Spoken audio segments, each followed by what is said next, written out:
కార్యక్రమం చేస్తూ ఉన్నారు సిఐటి ఆధ్వర్యంలో.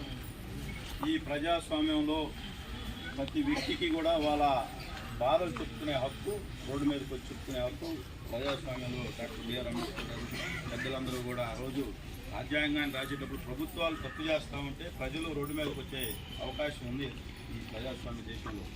అటువంటిది ఈ రాష్ట్రంలో ఒక నియంత ముఖ్యమంత్రి అయిన తర్వాత ఏ వ్యవస్థ కూడా రోడ్డు మీదకి రాకూడదు, నేను ఏం చేసినా చెల్లుద్ది, నేను చెప్పిందే జరగాలి ఈ రాష్ట్రంలో అని చెప్పి ఒక నియంత దూరంలో వెళ్తా ఉన్నాడు ఈ ముఖ్యమంత్రి గారు. ఆ రోజు తెలుగుదేశం పార్టీ ప్రభుత్వం హయాంలో మీకు 2 సార్లు మీ జీతాలు పెంచడం జరిగింది.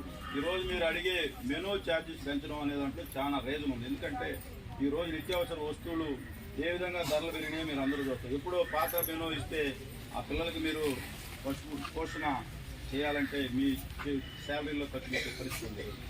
అంటే మామూలుగా ప్రైవేట్ బిల్డింగ్లు ఉంటే దానికి రెంట్లు కూడా సకాలంలో ఇవ్వని పరిస్థితి, మీ జీతాలు కూడా ఎప్పుడు వస్తాయో తెలియని పరిస్థితి.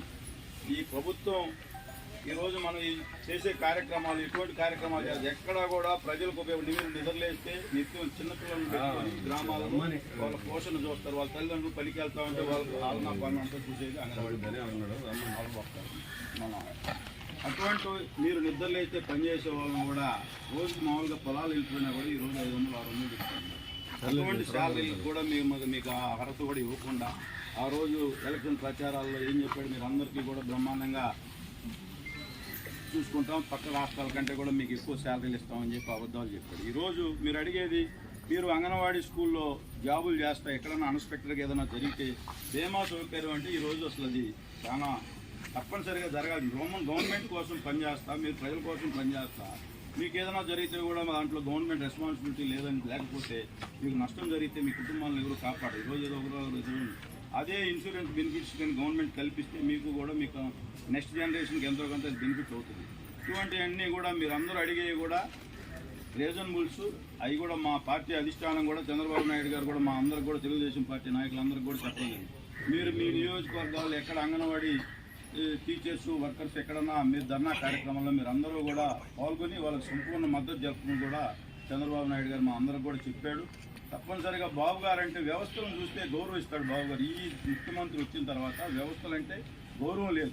ఫస్ట్ బాధలు చెప్పుకోవడానికి కూడా ఇనే పరిస్థితుల్లో కూడా ఈ ముఖ్యమంత్రి ఎమ్మెల్యేలు చెప్పేదానికి కూడా వాళ్ళ ఎమ్మెల్యేలే అపాయింట్మెంట్ ఇవ్వలేని పరిస్థితుల్లో ఈ ముఖ్యమంత్రి ఉన్నాడు. మా అందరం కూడా కళ్ళు తెరిపించాల్సిన అవసరం ఉంది. ఈ రాష్ట్రంలో ఈ ముఖ్యమంత్రికి ప్రజల ఇబ్బందులు అది చూసే పరిస్థితుల్లో కూడా ఎక్కడన్నా మేము ఈరోజు ఇక్కడ ఈ సందర్భంలో రాజకీయం మాట్లాడుకోగలిగి మనం వరదల ప్రాంతాలకు కూడా హెలికాప్టర్లో పోయి మ్యాట్ వేసుకుని పోయి పొలాలు చూసే పరిస్థితిలో ఈ ముఖ్యమంత్రి ఉన్నాడు. అంటే పేదల బాధలు మన పచ్చూరు ఏరియాలో మేము వెళ్ళాం, మా బాబు గారు వస్తే పొలాల్లో ఆ రోజు ఒక్క రైతు కూడా అందరూ ఏడుస్తూ ఉన్నారు పాపం. అక్కడ కనీసం ఆ రైతులను సరే అన్ని నష్టం చెప్పలేకపోయినా కూడా ప్రభుత్వం కనీసం వాళ్ళని ఓదార్చాల్సిన బాధ్యత కూడా ప్రభుత్వంలో ఉండే అధికారులకి నాయకులకి ఉంటుంది. అటువంటి ఎక్కడా కూడా ఇప్పుడు మీరు 20 రోజుల నుంచి ఇక్కడ ఉండే ఎమ్మెల్యేలు కానీ వాళ్ళు 20 రోజుల నుంచి నిరసన కార్యక్రమం చేస్తూ ఉంటే ముఖ్యమంత్రి గారికి చెప్పలేని పరిస్థితుల్లో ఇక్కడ ఉండే నాయకులు ఉన్నారు, మంత్రులు కూడా ఉన్నారంటే ఈ ముఖ్యమంత్రి గారికి మామూలు సమాజం పట్ల, ప్రజాస్వామ్యం పట్ల, వ్యవస్థల పట్ల ఎటువంటి గౌరవం ఉందో మీరు అందరూ కూడా అర్థం చేసుకోవాలి. తప్పనిసరిగా సోదరుడు కుమార్ గారు చెప్పినట్లుగా, అలాగే సోదరుడు వెంకయ్య గారు చెప్పినట్టుగా తెలుగుదేశం పార్టీ చంద్రబాబు నాయుడు గారు అంటేనే ప్రజల మనిషి, ప్రజల బాగోగులు. చాలా గవర్నమెంట్ నష్టాల్లో ఉన్నా కూడా ఆ రోజు మీకు 2 సార్లు పెంచాడు చంద్రబాబు నాయుడు. విభజన ఆంధ్రప్రదేశ్లో మనం నష్టాల్లో ఉన్నా కూడా మీ బాధలు గుర్తించి, అంటే ఆ రోజున శాలరీ మరీ దారుణమైన శాలరీ, అటువంటి దాన్ని 10,500 తీసుకుపోయింది చంద్రబాబు నాయుడు గారు. పేద ప్రజలు కానీ చంద్రబాబు నాయుడు గారు మీరు అందరూ కూడా తప్పకుండా రేపు ప్రభుత్వంలో సోదరులు చెప్పినట్టుగా మీ అందరూ అడిగే రీజన్స్ని మేము కూడా బాబు గారి దృష్టికి తీసుకొని పోతాం.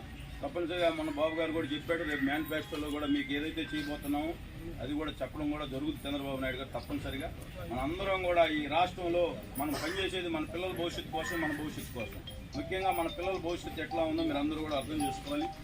ఈరోజు గ్రామాల్లో ఒకరికి అమ్మఒడి ఒక నెలలో వస్తే 2వ సంవత్సరం రాని పరిస్థితి, వాళ్ళకి 300 కరెంటు బిల్లు వస్తే రేషన్ కార్డు తీసేసే పరిస్థితి, లేకపోతే వాళ్ళు ఏదైనా బాడె కారు కొనుక్కుంటే 4 వీలర్ ఉందని చెప్పి వాళ్ళకి అమ్మఒడి తీసేసే పరిస్థితి. అదే చదువుతున్నా అంటే మీకేమో శాలరీ 300 వస్తుంది, మీకేమో సంక్షేమ పథకాలు మీరు ఇంట్లో రావు. అంటే ఈ ప్రభుత్వం వచ్చిన తర్వాత అన్ని ఆంక్షలు పెట్టడం జరిగింది.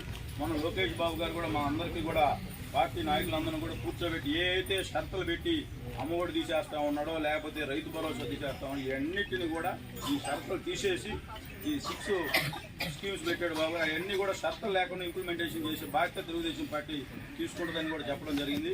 మీరందరూ కూడా చదువుకున్న వాళ్ళు, ఈ సమాజం బాగుపడాలి, మనం బాగుపడాలి, మనతో పాటు మన పిల్లల భవిష్యత్తు బాగుపడాలి, ఈ రాష్ట్ర భవిష్యత్తు బాగుపడాలి, మీరు అందరూ కూడా ఆలోచిస్తారని చెప్పి మీరు ఆ విధంగా తెలుగుదేశం పార్టీ తప్పనిసరిగా మీ న్యాయమైన డిమాండ్లు రాబోయే ప్రభుత్వంలో తీర్తాయని కూడా ఆశిస్తామని. మీరు ఇక్కడ మేము అనకూడదు, వీళ్ళు